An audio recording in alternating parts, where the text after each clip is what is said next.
Hello Mila, hello Jack. Hello everybody else who's watching. Welcome to Storytime with Grandad. Today's book is from Mr. Benn and it's Mr. Benn the Clown. Children are playing on Festive Road and Mr. Benn can hear the sound of laughter. He looks out of his window and sees a girl juggling while another has on a funny mask, and he thinks what fun it must be to make people laugh. He set off for the costume shop, and a clown's costume with a bright red nose.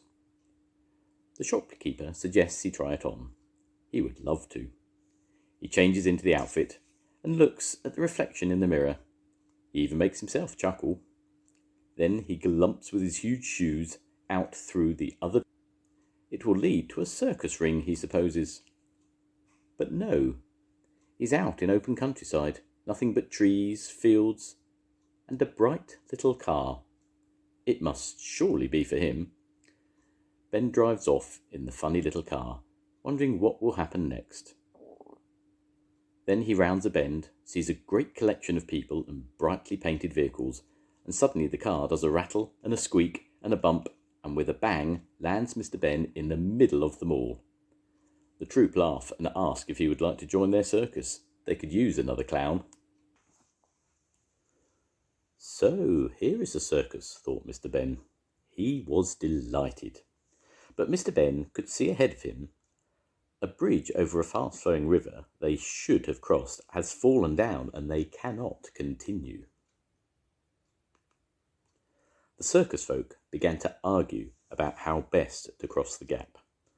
The strong man wanted to fill the gap with huge stones, but that would stop the river flowing.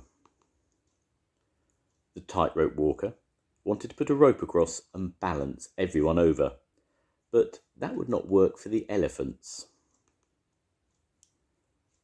The conjurer thought he could make bits of wood and stones balance to get everyone across, but no one thought that was safe.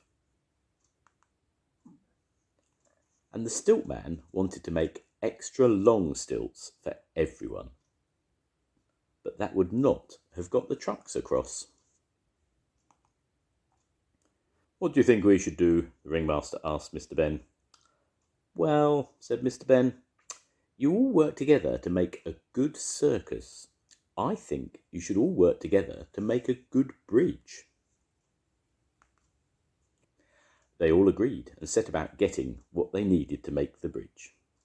Some people were chopping down trees, and some were helping the elephants carry the wood back to the gap to build the bridge. Once the bridge is completed, they slowly start to push it across the gap.